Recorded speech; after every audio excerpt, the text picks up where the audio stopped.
सुंदरवन का जंगल आज पहचान में नहीं आ रहा था। हर तरफ सिर्फ सफेदी थी। आसमान से रुई के फाहे जैसी बर्फ गिर रही थी।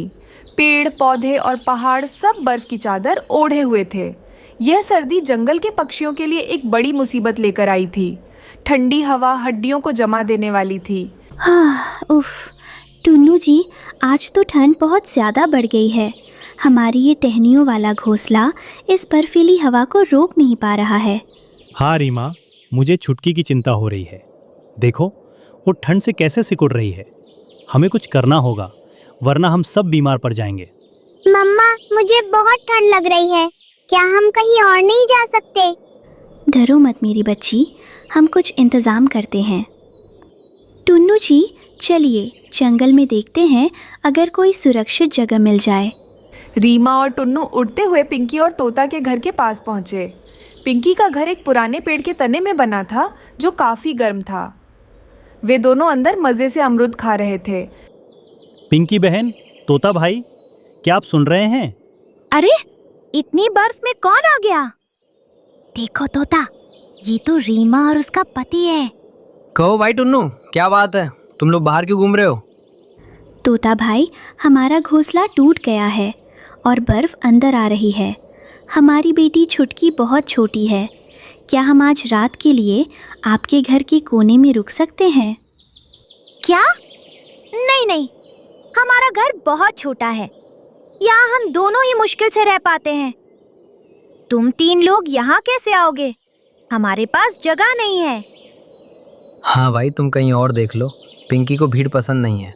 पिंकी और तोता ने स्वार्थ दिखाते हुए उन्हें अंदर नहीं आने दिया। रीमा की आंखों में आंसू आ गए, लेकिन उसने हार नहीं मानी। हारकर वे दोनों कालू के पेड़ के पास गए। कालू का घोंसला सबसे ऊंचे पेड़ पर था और उसने बहुत सारी लकड़ियां जमा कर रखी थीं। कालू और गोरी अपनी बालकनी में बैठकर नीचे देख रहे थे।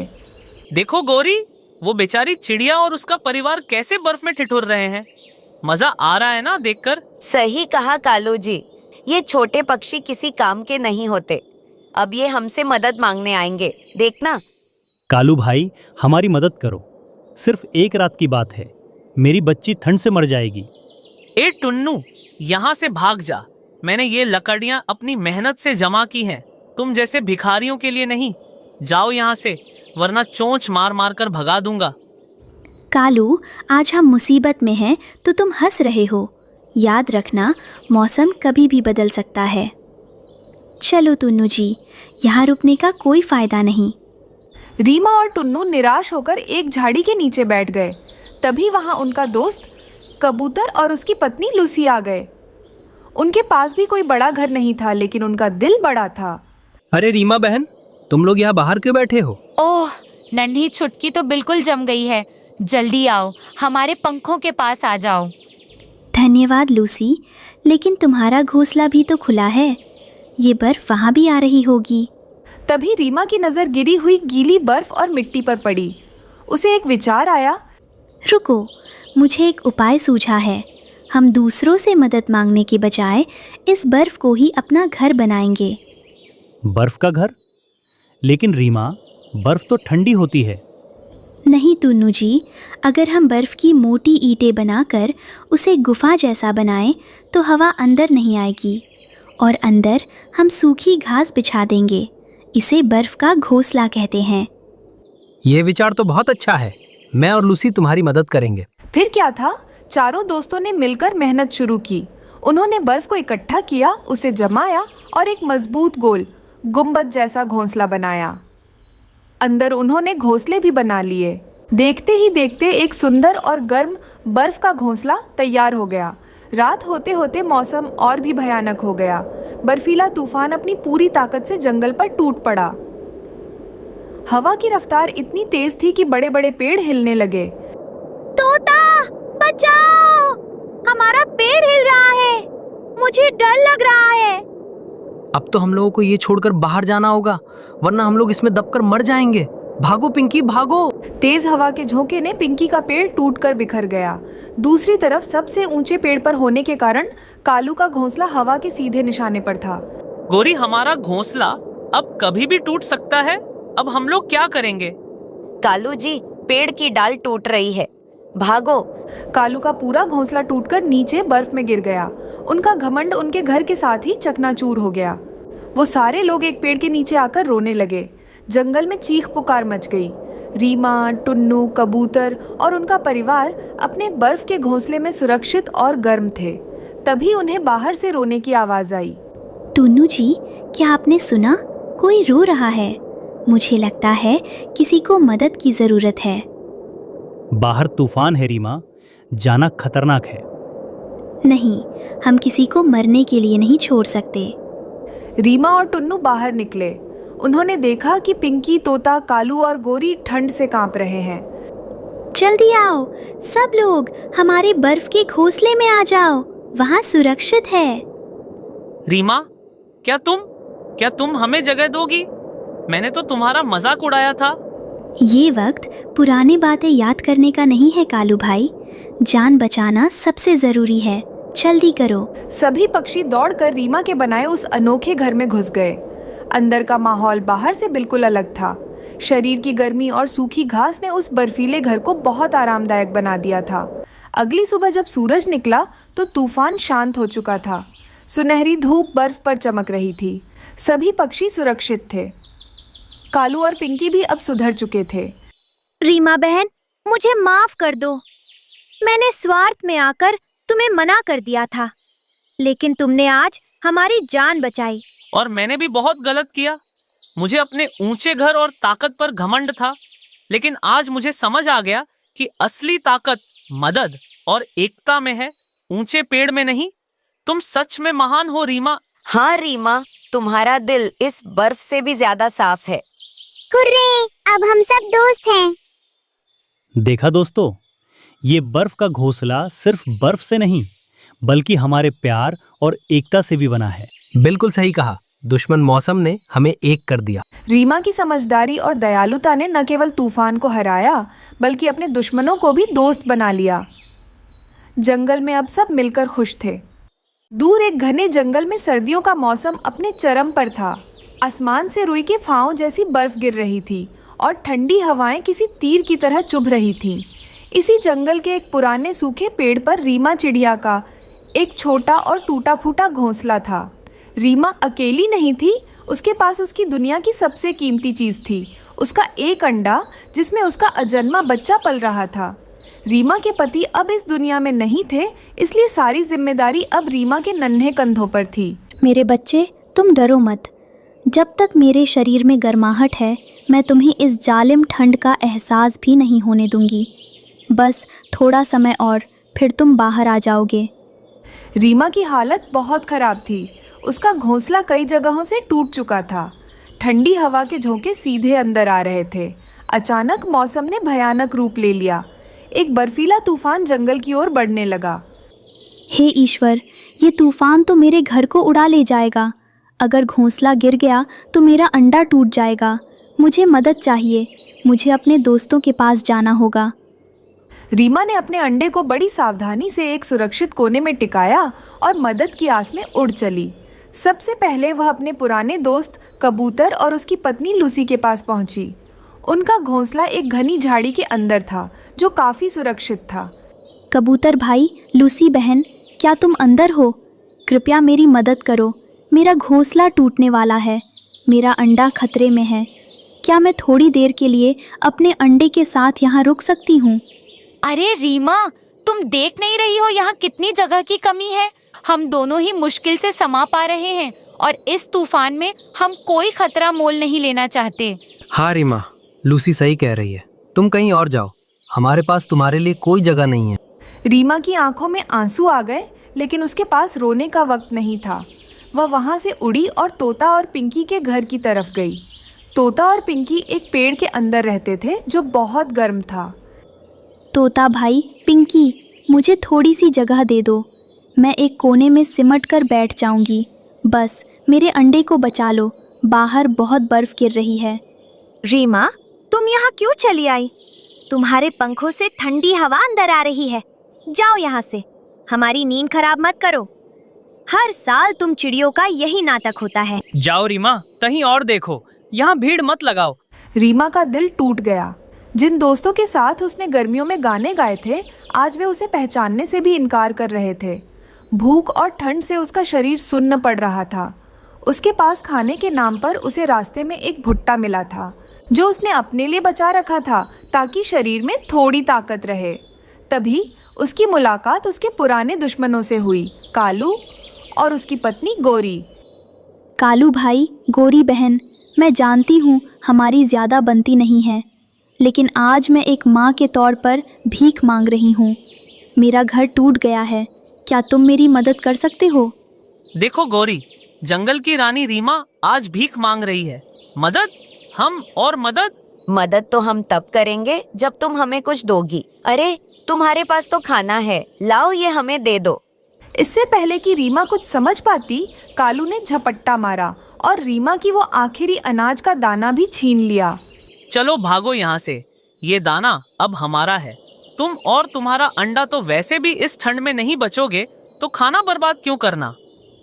तुम लोग इतने निर्दयी कैसे हो सकते हो? भगवान तुम्हें माफ़ नहीं करेगा।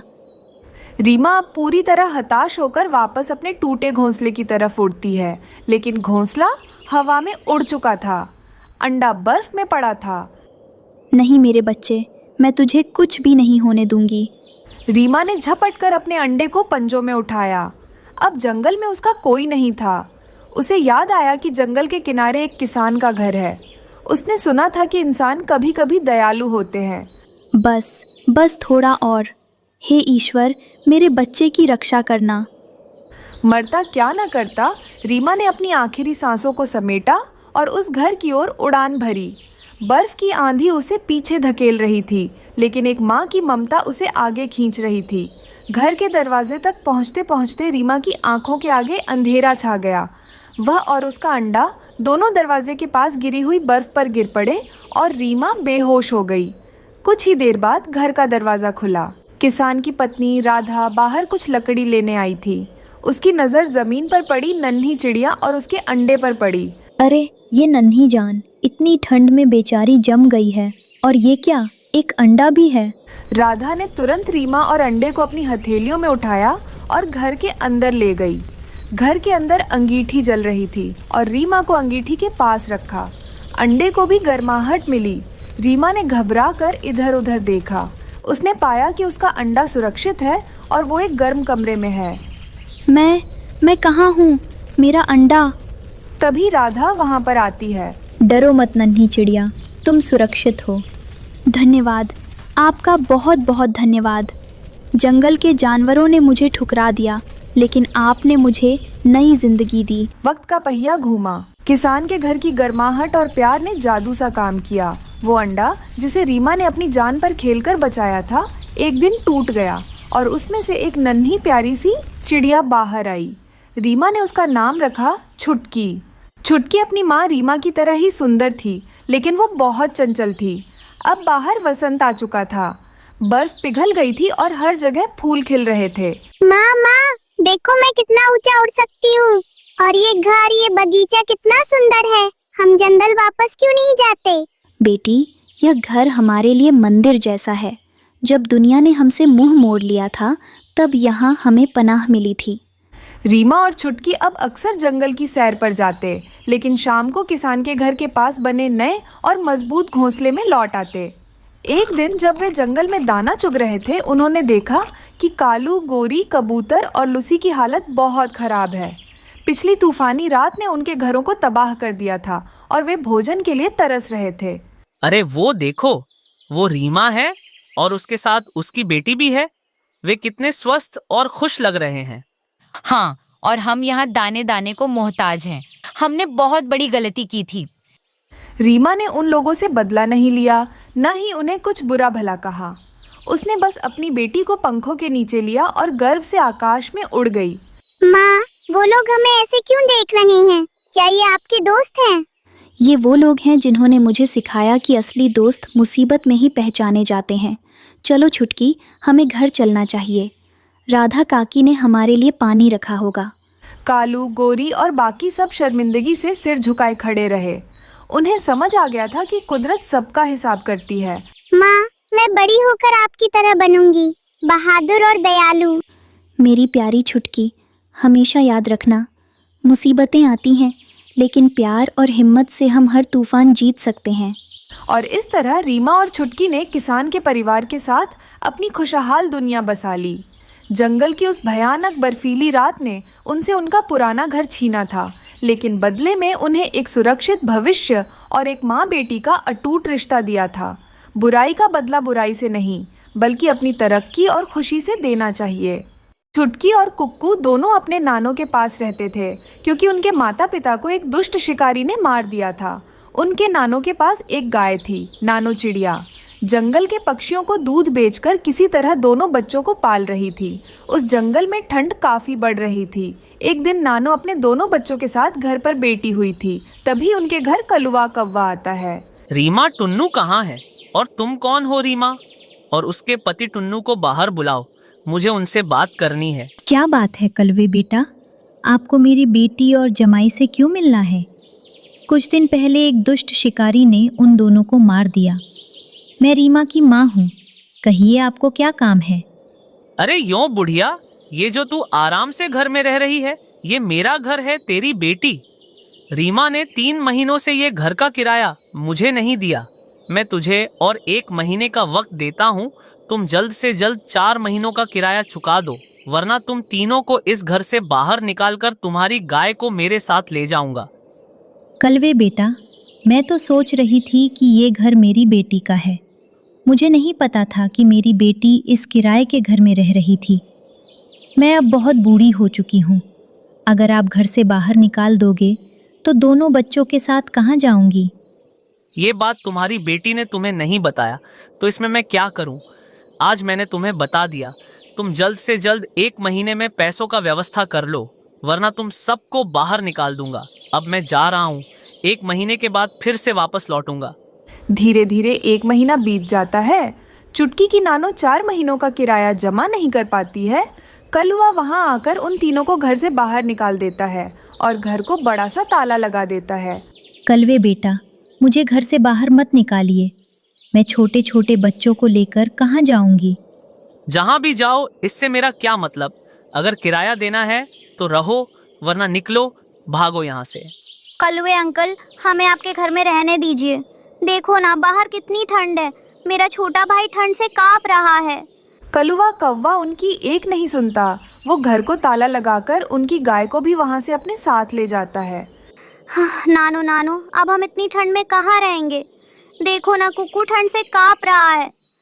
चुटकी कुक्कू, तुम दोनों चिंता मत करो, तुम्हारी नानो अब तक जिंदा है।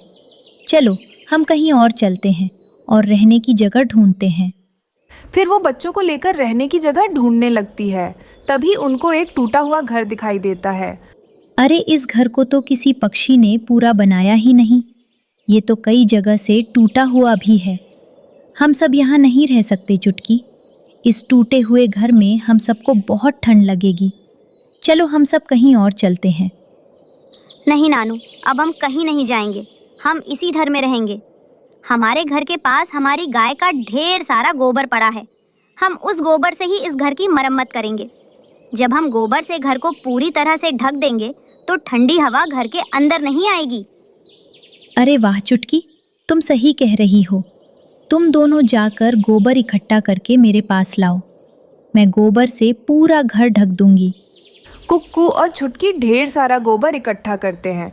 उस गोबर को अपने नानों के पास ले आते हैं। उनकी नानो उस गोबर से पूरा घर को ढक देती है। शाम तक वो तीनों लोग बहुत ज़्यादा मेहनत करते हैं। शाम होने से पहले ही उनका गोबर का घर बनकर तैयार हो जाता है। अरे वो नानो, देखो हमारा घर कितना मजबूत लग रहा है। हाँ चुटकी बेटा, अब चलो हम लोग अंदर चलते हैं। अंदर से वो घर बहुत गर्म था और बहुत बड़ा था। नानो, देखो हमारा घर कितना बड़ा है। और तो और, हमारा घर अंदर से बहुत गर्म भी है। अब तो हमें किसी बात की चिंता नहीं है ना? हाँ चुटकी बेटा, अब तो हमें किसी बात की चिंता करने की कोई ज़रूरत नहीं है। अब तो हम लोग आराम से यहाँ रह सकते हैं। ठंडी ठंडी मौसम में गोबर का घर अंदर से बहुत ज़्यादा गर्म था। उस गोबर के घर में वो तीनों खुशी खुशी से रहने लगते हैं। जंगल में धुआंधार बर्फबारी शुरू हो गई थी, जिसके कारण सारे पक्षी बहुत परेशान थे। उसी जंगल में एक छोटे से घोंसले में रीमा चिड़िया अपने पति और अपनी बेटी के साथ रहती थी। उनके पास खाने के लिए कुछ भी नहीं था। उनका सारा खाना खत्म हो चुका था, जिसके कारण वो लोग बहुत परेशान थे। पति जी बाहर देखी कितनी ज़्यादा बर्फबारी हो रही है, और तो और हमारे घोंसले में तो खाने के लिए कुछ भी नहीं है। अब हम लोग क्या करेंगे? हाँ पापा, मुझे भी बहुत ज्यादा भूख लग रही है। कुछ ना कुछ कीजिए ना पापा। रीमा, चुटकी, तुम दोनों चिंता मत करो। मैंने सुना है कि दूसरे जंगल में ढेर सारे फल और अनाज मिल रहे हैं। कबूतर ने कहा है कि वो आज शाम निकल रहा है। मैं भी उसके साथ जाता हूँ। कल शाम तक ज़रूर से ढेर सारे फल और अनाज लेकर आऊँगा। मगर पति जी, बाहर देखा है आपने कितनी ज़्यादा बर्फबारी हो रही है। उसकी चिंता तुम मत करो रीमा।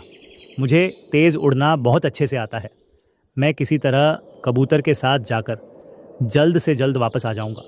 ऐसा कहकर टुन्नू चिढ़ा वहाँ से चला जाता है और कबूतर के साथ मिलकर दूसरी जंगल अनाज लाने के लिए चला जाता है। इस तरह शाम हो जाती है। शाम होते ही रीमा और उसकी बेटी आराम से सो रहे थे।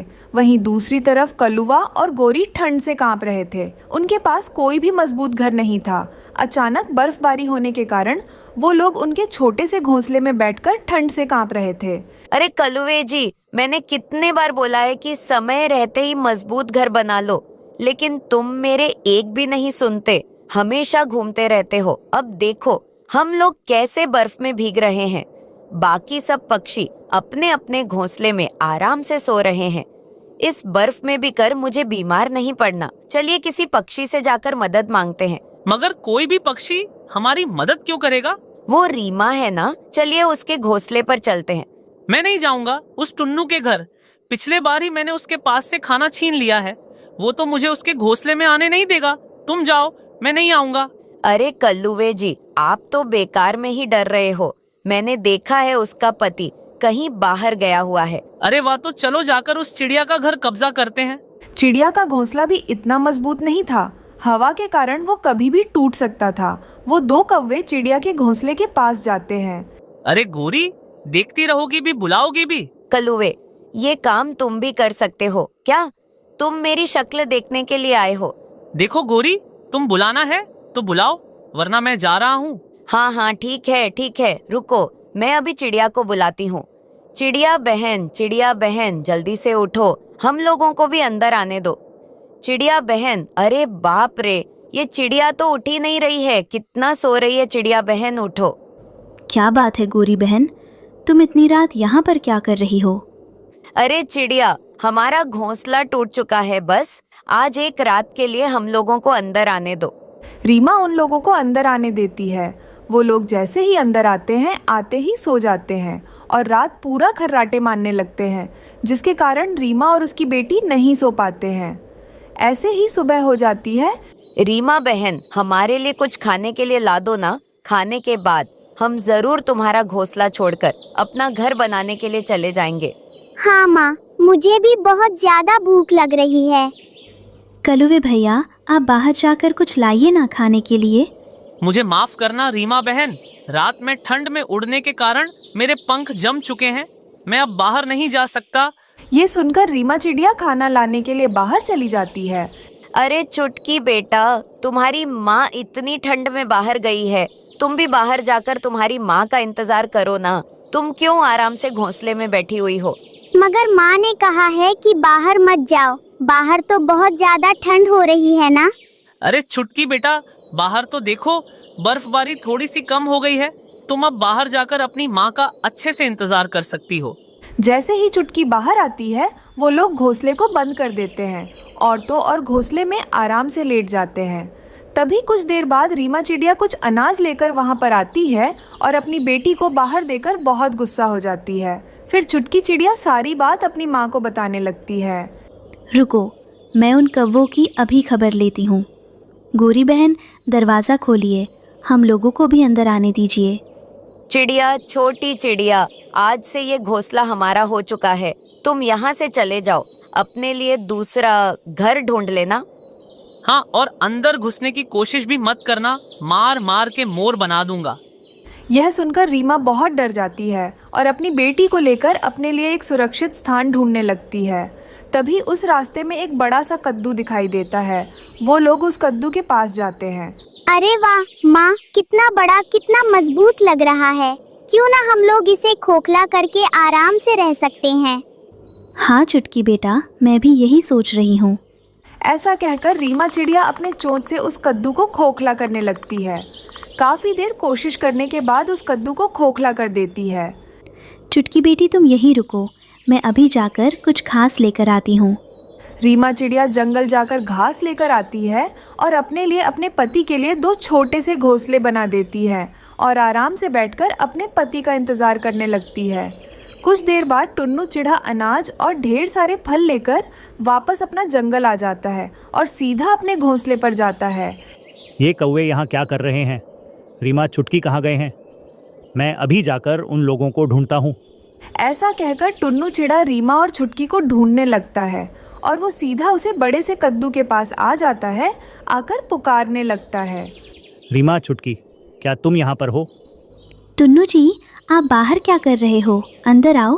टुन्नू चिड़ा अपने परिवार को पाकर बहुत खुश था। रीमा, तुम यहाँ क्या कर रही हो? और वो कौवे हमारे घोंसले में क्या कर रहे हैं? फिर रीमा चिड़िया सारी बात अपने पति को बताने लगती है। चलो, अच्छा हुआ, हमारा घोंसला तो बहुत कमज़ोर था। अब तो हम लोगों को मजबूत घर मिल गया है ना। इस तरह वो लोग उस बड़े से कद्दू के घर में ठंड के मौसम में खुशी से रहने लगते हैं।